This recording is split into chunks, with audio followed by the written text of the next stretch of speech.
All right, good morning, Debbie. Thank you so much for joining us today for the Ngari Video Confidence Podcast. Bringing you on today because of some videos of yours I saw on LinkedIn really piqued my interest. So I want to know a little bit more about your, background with video, especially your tagline. You call yourself the stammering communicator. So definitely going to enjoy interviewing you here on your experiences getting comfortable on camera. But before we kind of jump into, the past and your experiences with video, why don't you, just for context, give everyone an idea of who you are and the type of work that you do. Well, thank you so much for having me, first of all. And well, as you mentioned, my name is Debbie Jollie, and I use the tagline, the stammering communicator. I am a marketing strategist and a consultant, and I work with companies to help them really develop their brand and their positioning through marketing strategies. And of course, the stammering communicator is a lifelong story of mine because I stammered terribly as a child, and it's actually part of my journey. So I share it with my audience now. It's so cool. Yeah, a lot of people, when they're getting started with the video content, have hang-ups. A lot of people don't like the way their voice sounds, stuff like that. It's pretty common. Yes. But to actually have a speech impediment to have to work through, that just adds an extra layer, of difficulty to the Yep. journey of getting comfortable on camera. And, not just getting comfortable on camera, right? Of course, public speaking and all that as well. Yes. Um, so, now when I hear your content, right, as I'm speaking to you now, I don't hear stammering or anything. So when you first started in the world of video production, content creation, public speaking, did you still have Mm-hmm. an observable issue with stammering? Absolutely. And if and if anyone listens to it, or at least me, at least I am very critical. So I could hear it, I could see it, I could see it in certain parts of my expression, the way my face will change. So I am still very much, I say, a work in progress. So at the beginning, which was maybe about 4 years ago, it was more nerves than anything else, because 4 years ago I think I overcome a great majority of it. But because of nervous energy and putting yourself out there, it kind of it reared its ugly head. So 4 years ago, videos, for sure you would hear it more so than now. Now I'm a little more comfortable and relaxed. So if you hear it now, it's much more like a habitual thing. It's not as a result of me being apprehensive or anxious or anything like that. Yeah. Yeah. So one thing I'm curious about, if you have a speech impediment, what made you choose video as a significant part of your content creation and part of your brand building strategy? I mean, it seems to me like it would just be easier to say, okay, well, I got a speech impediment, so I'll be a writer then. Problem solved. Why is it that you chose video? Yes. Okay. Well, you see, it goes back a little bit to my background and my history. I mean, um, I don't think, I don't think I would have chosen this career if I couldn't command my voice, and that was part of it. So my entire journey, I got into lecturing. I got into lecturing in my 20s, because I wanted to command my voice. And I couldn't be a person that liked marketing and the arts and music and all these things and not be able to command my voice. So saying to be a writer really wasn't an option, because the things I wanted to do and love to do really commanded that I get my voice and my speech under control. So I did a series of things to really master it, because I really wanted to be in this field. I was a part of an advertising agency. I really liked the creative side.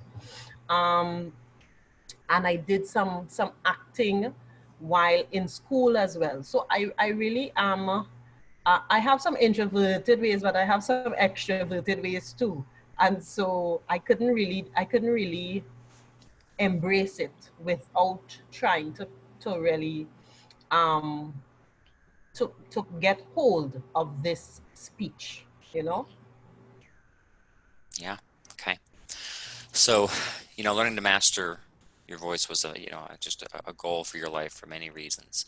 Um, And it sounds like, video wasn't the first thing you did, right? You did acting and Yes, speaking and yes, stuff like true. that first. Okay, interesting. So I guess question more or less remains the same. What is it about video you did found so appealing? So is there anything in particular that drew you to using video content for your business instead of, Uh, other forms? Video, as everyone says, is really the game changer now, right? Everyone consumes it. Everybody prefers to look at videos. I mean, I told a colleague a few weeks ago, I recently bought some new Bluetooth speakers and I refused to read the instructions. I went to YouTube and looked at a video. So persons are just more prone to consuming that form of content. And a business coach of mine about 3 years ago said, Debbie, you need to put out video. And I was, I am not, I'm hesitant, and I did it. And then I stopped off and, I wasn't comfortable. But the minute I started doing it consistently, it changed my business. People began asking me more questions about the stammering communicator. They began asking me more questions about my business, who I worked for, that type of thing. And so for me now, I would give anyone advice to go ahead and to do video because it really is a game changer. You could do all kind of other creative infographic and other static forms of communication. Nothing will change the landscape of your business like doing video. So you do have to get comfortable with it to some degree, but it has a huge benefit. So Yeah. Um, so you first started doing video 4 years ago, right? about 4 years ago, yeah. Okay. All right. How long do you think it took you to get comfortable being on camera, or are you still uncomfortable being on camera? I still, I don't think it goes away. I think it's like it's like every day you have a little bit of jitters. Um, Mine is more so with just putting out the content and wanting the content to be at a specific level. Um, it's much better now. It's easier to create content now. It's easier to speak now. When I use a professional videographer, it goes much faster now. So there's a certain level of comfort, but I think just putting yourself out there all the time is still nerve-wracking for anybody. So yes, so I do still have the nerves, but I'm like 80% much better than I was 4 years ago. Yeah. I'm curious when you were first starting to create video content, after you were done with a video, would you listen to it back looking for mistakes or errors, or would you just kind of put it out there as it was? I in the beginning I did listen because I a little bit of a perfectionist, so I listened, but that crippled me a little bit. And then on a little bit of advice from friends who said, Debbie, you are okay. You're creating content. You sound like you know what you're saying, so you don't need to be so critical. So now I hardly do it. I mean, now I could listen without cringing as much. I used to cringe a whole lot. So now I could listen without cringing, but usually I don't because I think we get inside of our heads too much. We become too critical and then we don't do, and then we just don't do things. So if I make up my mind and I create a piece of content and I have the script and I've done it, then it gets done, it goes to the editor and it's out there. Yep. Yeah, cool. Um, I'm kind of curious too. How many takes would you say on average you would do before you found a video that you liked? Now I take maybe 4 takes max for one video. I'm not I usually, if I create a script and I know it, I kind of rehearse it. I know what it is I want to discuss. Hmm. So I do a lot of prep work before I just jump on. I'm not a person, and that's how I always that's how I mastered my speech, because I would prep a lot of things, rehearse a lot of things, memorize a lot of things. And so I'm still in that mode and that pattern, and that helps. So I do a lot of prep before, and then so when I get on screen, there's not a whole lot of errors and mistakes and that type of thing. And then I do have a good editor who would take out all the arms and the buts and the pauses and all those things and clean it up. So so 4 takes max. I'm not staying really very long on video. I remember 4 years ago, a videographer, the first time I did it, stayed the entire day with me to do 3 videos that may have been a minute, a minute and a half at most each, Oh my goodness. right? Entire day. So yeah, so that doesn't happen anymore. It's much more Yeah, fluid. yeah, that is Yeah. interesting. You know, I've asked a Okay. handful of guests that question just because, you know, there obviously is a need to re-record sometimes, and there's even benefit to re-recording sometimes. But of course, it's very easy to get sucked in this perfectionist trap, right? So I always wonder Yes. where that balance point is. You know, I've always Yes. found for me, it's like usually the first take is either no good at all, or it just takes me way too long to get my point across. And then usually in the second take, I can clean it up a bit and like be more concise. But Right. usually after the second take, it doesn't get much better, right? And you know, for some people that number is more like, you know, 4 takes, right? Where for me it's two or Yes. three, but it does seem like somewhere in that, you know, maybe 3 to 4 range is probably about the most that actually benefits you to retake. Because after Yes. that, you just end up replacing old mistakes with new mistakes, right? Yeah, it Like the video doesn't actually get much better after the fourth absolutely. take. It's like a kind of diminishing returns. It just doesn't get any better. Yeah. So then it doesn't make sense. It doesn't make sense. I agree.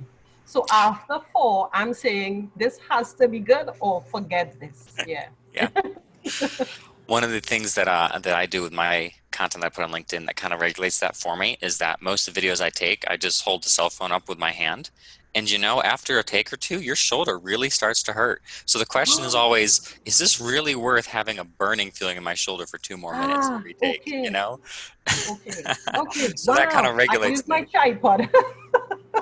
Yeah, with a tripod, that's not an issue, but I'll just use my arm. And yeah, once that shoulder starts burning, then I'm like, you know what? It's good enough. It's not worth going through the That's pain true. of holding that up much longer. Actually, that's very good. Yeah. Yeah. That's really good. All right. Um, another thing as well, are you marketing your services to international companies? Are you just marketing your services to companies there in Trinidad where you're at? Oh, well, in 2018, I really looked at Caribbean films. I don't just look at Trinidad. Trinidad and Tobago is the most southern Caribbean island. And I looked at really pushing a lot of the work in the Caribbean, because there are lots of, I mean, there are lots of countries, there's lots, there are lots of islands, there are lots of work, right? Sure. There's Jamaica and the Bahamas, and there's work around. Um, but this year, I guess because of all the push that I'm making on LinkedIn, I'm getting quite a few entrepreneurs in the US reach out to me. I've helped persons with email marketing. I've helped persons with their content. I've helped persons with a lot of marketing stuff. Chicago, New Jersey. I actually have a client now in New Jersey.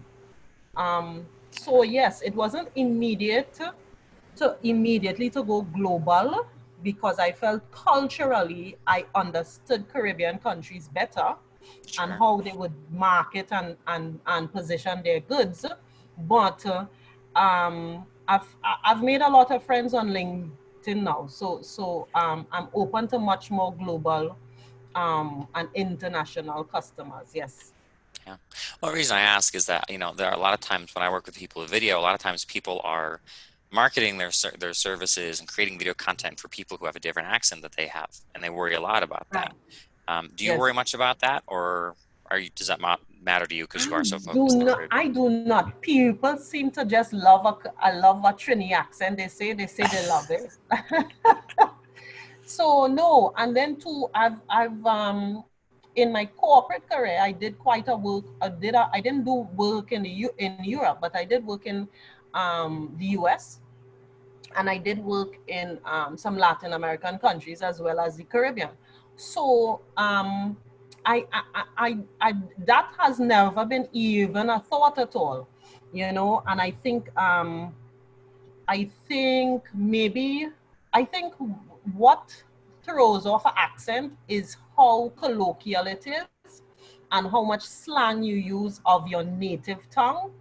But once you try to, you know, I guess we speak English. So once you try to speak clearly enough, your clients and your suppliers and stuff kind of understand you. So I've had clients from Australia and those things. Yeah.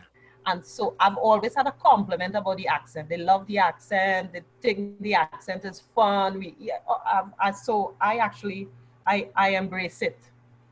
Cool. That's good.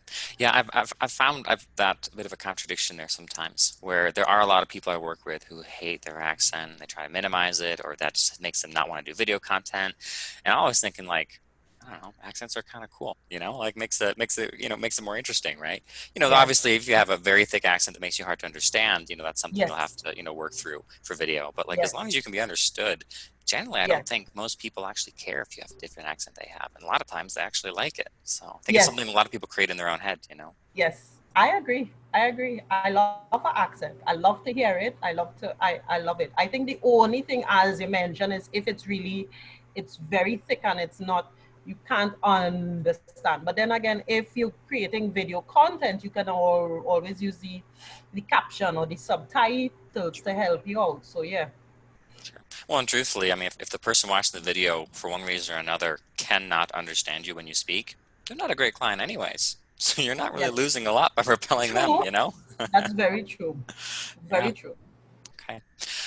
Now, one thing that a lot of people struggle with that I imagine, maybe not, but I imagine would be more difficult for you, is a lot of people struggle with once they start doing video content, right? And they start speaking into the camera lens, they lose track of what they're saying, they lose track of what points they had to make next, they end up rambling, or they just have to stop midway through the video because they literally forgot what to say next.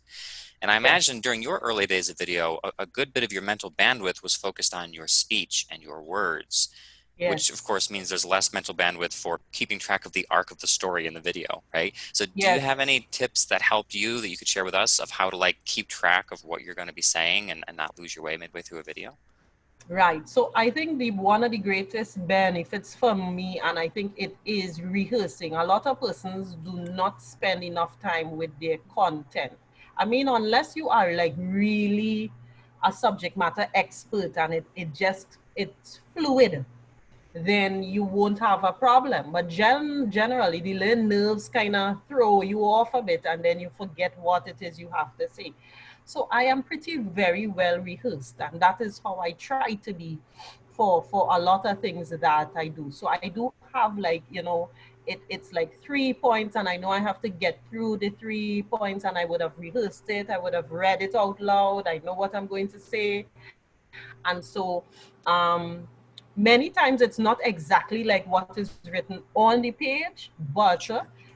because I know exactly what I want to do, and I know that okay, point one is connected to point two, connected to point three, it works well. So I do tell persons, rehearse it. Don't just try to just jump on. Rehearse what it is you want to convey to your audience, and it makes it a whole lot easier to remember, and then to kind of focus on that, because I think when you're watching the camera, you're watching yourself and how you're looking, and those things. Focus on what you're saying. Yeah. Yeah. Okay. Yeah, I know my go-to if I like have a video that's a little bit longer or that I'm losing my track on, my go-to is I'll usually write like a little cheat sheet, right? 3 little bullet points on a Yes. post-it note, and I'll stick it somewhere like maybe next to the camera lens, right? Where people can't see it, but I can see Right. it if I need to, because I'll Exactly. lose track sometimes. Yep. Yep. It's cool. All those Although things I've work. also Yes. found it strange.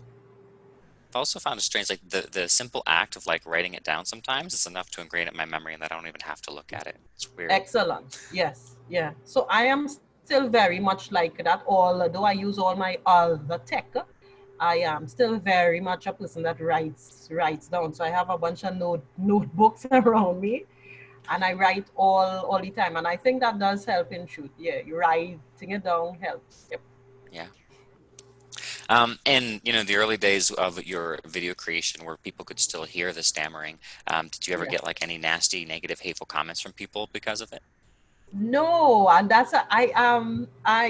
colleague of mine who does sales training mentioned that he did some training and he was encouraging persons to do video, and they said no because they don't want any nasty comments at all. And I haven't gotten that. I mean it's inevitable. I think you will get trolls at some point in time, but I think the vast majority of persons are very supportive, right? And I think now, even with all that's happening online, there's still video is still underutilized by many businesses and many entrepreneurs, many professionals.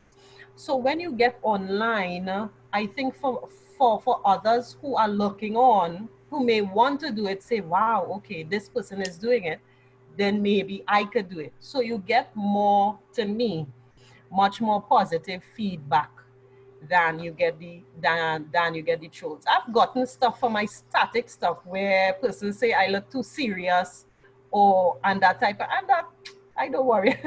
I don't worry about it. Yeah. Yeah. Yeah, I think I've been doing LinkedIn content multiple times a week for the last like year and a half, and I just last month got my first internet hater, and I was so proud that I've finally come far enough that I got an internet hater. Some guy like literally took I don't know how much time out of his day to go find like 5 or 6 different videos of mine and leave unique hateful comments on all 5 or 6 of them, and I was like, dang, that's commitment, Ah, man. You didn't just like stumble across this in the feed. Like you made a mission out of digging yes, through my my page. It yes, was crazy. So I was very proud of myself that I finally got enough exposure to attract people like yeah. that. It So, yeah but you're it right. it There's not a lot. no, it's not a lot, and they I don't know. I think it comes with the territory, so people you don't really take it on too much, because as you said, why are you wasting your time to go through somebody that, no man, no, you have no life. Nope. You need to find something else to do. Yep. Yeah, for sure. No, I was almost honored the amount of time this guy had spent. I'm telling you, it must have been at least 30 minutes or more of his evening was dedicated to me. I was like, whoa, I didn't realize I was that big a deal. Wow. Shoot. It's so true. Yep. Yep. All right, so kind of, stepping back to, getting started with video content. Um, what just were the various insecurities you had to work through, right? I imagine, your voice and your stammering was one, but was there anything else that consistently popped up in your head as an insecurity that made you not want to do video content? Oh, excuse me. um Besides the stammering and the, I think uh, I think everybody feels as though, even though they might spend a long time in their industry or their business, for some reason at time feels like they don't know enough. Mhm.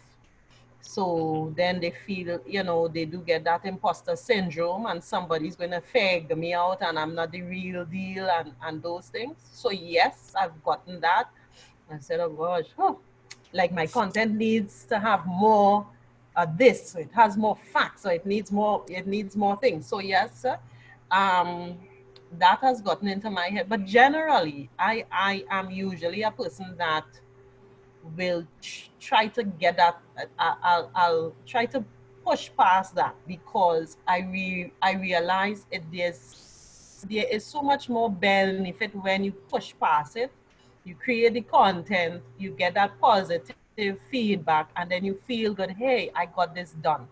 So yes, I have those doubts, um, and but I haven't I haven't let I haven't got it. It hasn't affected me. I haven't let it affected me. I haven't let it stop me from doing it. You know. Yeah. So, you mentioned a couple of different times, pushing past, right, these insecurities you're feeling with this, whether again it's insecurities about your voice and your stammering, or insecurities Yes. about, do I even have something valuable to say? Um, that's hard for a lot of people though, right? To feel that fear, to feel that pain of exposure or vulnerability by putting video content out there and do it anyways. Is there Yes. any particular technique or advice you can share of how to like force your hand and make yourself do something when the To fear do is it. piling up? Yeah. I think uh, I think what occurs the longer we think about it, without action, is the it increases the likelihood of you not doing anything. And this goes back to me being a child, because I mean this I think I've been doing this as small as 5 or 6, because the persons have said to me all the time, you can't do it because you stutter, you can't do this because you stutter, you can't be an actress, you can't be a public figure, you can't do these things. And so from a young age I always said, no, I'm gonna do it. So you're not going to tell me I'm not going to do it. So but for me, if I make up my mind and I say, okay, I want to do it, I'm going to put things in place to make sure that I take these steps to do it. On top of which, I'm not going to spend a whole lot of time thinking about what others are saying, and are thinking about all the negatives, because I know it already.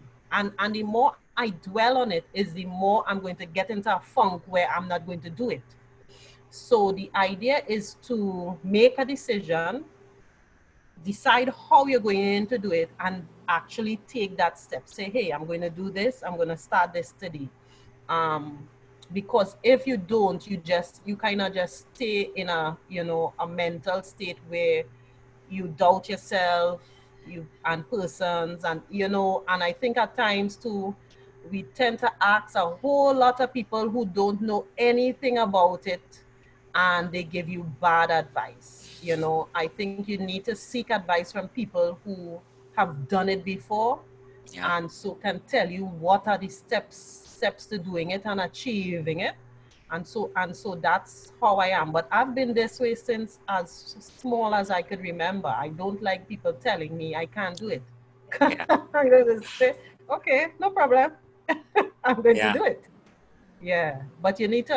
But that part of it is not staying in that negative space of I can't do it, and I don't have the funding, and I have kids now. I'm not going to be able to do it, and no, no, no, no. You want to do it, make up your mind to do it, set a course of action to put it into reality. You know. Yeah.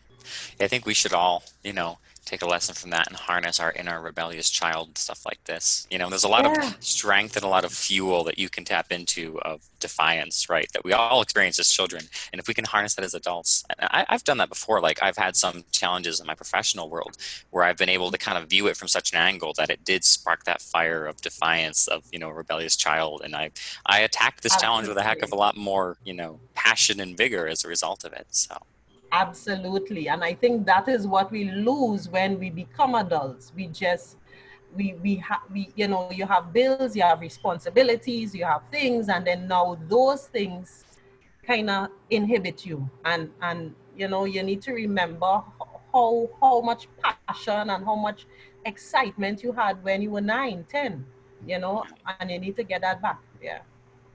yeah, for sure. All right. Well, looking back on the last, 4 or 5 years, what would you say the benefits to your life have been? Both, personal, professional, whatever seems relevant. What benefits to your life have you had as a result of, working through and using more video content? Wow. So I think perhaps the main thing is that you realize what you are capable of, and that in itself helps to propel you to do more. So I think the biggest hurdle for me was the first set of videos I did, where I wanted my hair done, and I had to be dressed this way, and we're gonna do it on location and all those things. Once I got over that, and I realized, hey, this is not so bad, and it came out well, and I got some good reception, and I began to build a momentum. It's much easier to do it, and you are not as critical as you would have been before. So that's perhaps the biggest benefit to me now for video. It's given me a lot more self-confidence. um I advise clients to do it all the time. I think it's a game changer, and people haven't embraced it. Yeah, I do it because I do it now because I think it's just an important part of my business. But it's something it was something in my life that also pushed me personally, because it was a challenge, because I was just like, ugh, I don't know if I could do this. And and that's why I tell a lot of persons who do video, I have all the anxiety and all the issues you have. And then on top of that, in the back of my mind, I have my speech impairment, where I'm saying I don't want to stutter. I don't want anybody to hear me stutter. I and I have that added on. I said, so if I'm doing it, even with all those things plus that, I say, come on, man, just jump on and do it. So yeah. Yeah, that's so cool. All right. Well, thank you so much for coming on today and sharing your experiences, sharing your story. I'm sure a lot of people are going to want to be connected with you now, right? For your LinkedIn content, and even maybe to learn more about your business and who you are. So, what are the best ways for people to find you and get a hold of you? Okay, great. Well, as you mentioned, LinkedIn, that's where we connected. So I share quite a bit of my content there, but I have my website, which is www.debbiejollie.com. I am also on Facebook. I'm also on Instagram, and I'm on Twitter as well. So soon I should put out some videos on YouTube, but the other platforms are LinkedIn, Facebook, and Instagram, and also, of course, my website. All right. Fantastic. Well, thanks so much for your time today. Thank you so much. I was really glad to jump on and to talk about this, because it's a nice melting pot of personal and professional, and video, and how it has impacted me and my business. So yeah, I'm very grateful. Thanks so much, Jonathan. Yes. Well, I was happy to have you on here. Great.